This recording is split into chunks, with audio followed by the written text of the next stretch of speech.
100%. It's about the financial support that we said.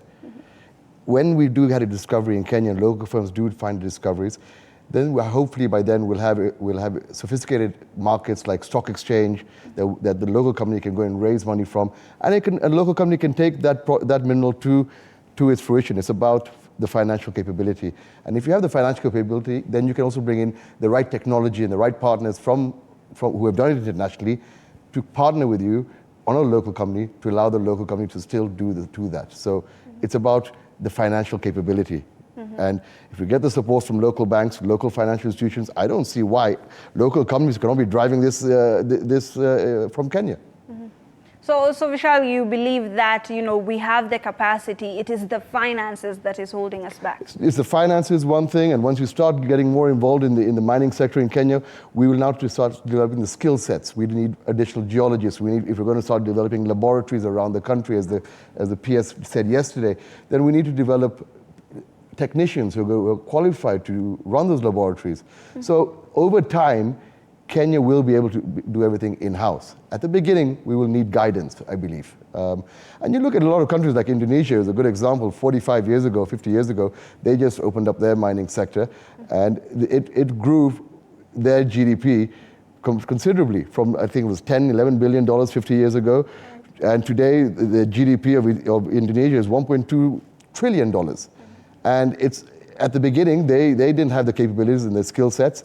Over the years, now, today, they're world leaders. They do everything from within Ethiopia, within Indonesia. And the Indonesians have got they become world leaders. So I don't see why Kenya cannot be there in 50 years in the same way. Maybe a little bit faster by taking all the positive experiences from everyone else around the world. Well, we're just toddlers, we're taking baby steps, you say, and of course, after we have learned and we have emulated, we will be able to partake in this. Charles, one of the solutions that we've mentioned within this conversation has been, getting into cooperatives, which will help us to have a unified voice. Of course, signing up into the cadastre, having enough data that could push more exploration, that could be helping this particular sector. What do you believe are other things that we should be taking up as a country that could help us on this front? Absolutely. Data in terms of now the availability of the different minerals, the mapping that needs to be to take place, capacity building, encouraging actually our Capital Markets Authority to actually promote this sector. Yesterday during our mining forum, we had the MSME Authority, we had the Ken Invest, and actually there's a very deliberate effort in terms of the promotion into investments into the mining sector. I'd say looking at our regional neighbors, like one of our neighbors had a mining act in 2018, and now they're at $5 billion economic contribution to their GDP. For us, of course, we are less than 1%, and we are looking by 2030 to achieve actually $11 billion contribution to the GDP. All this can be done through just investment activities promotion, capacity building, providing the right information to the sector and to the interested parties. Yeah, and this will be able to grow. $11 billion sounds too good to be true. Hopefully 6 to 7 years we've said.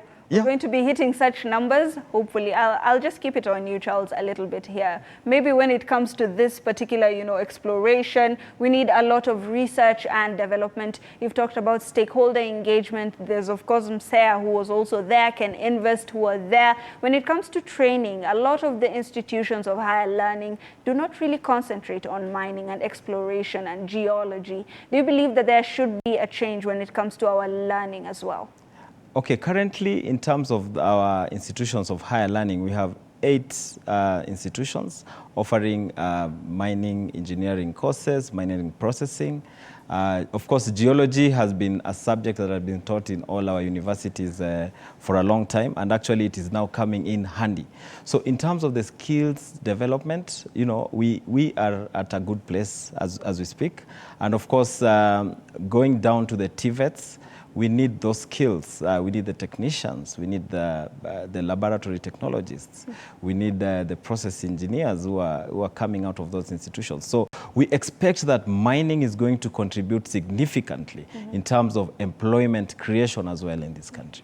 Right, and unemployment, 35% of the youth are unemployed. We're churning out about 1 million plus people from institutions of higher learning. This could be, you know, the next frontier that people could be going into. Increased exploration will give us new discoveries. What is your perspective, Vishal, when it comes to research and development? Do you believe that we as Kenya could be in a place where we could, you know, be the ones who discover it, who process it, who export it?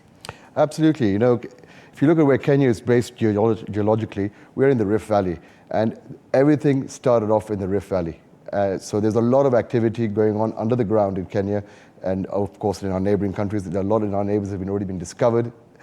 So everything, I believe, is in Kenya. It's just a matter of exploration and discovery. We're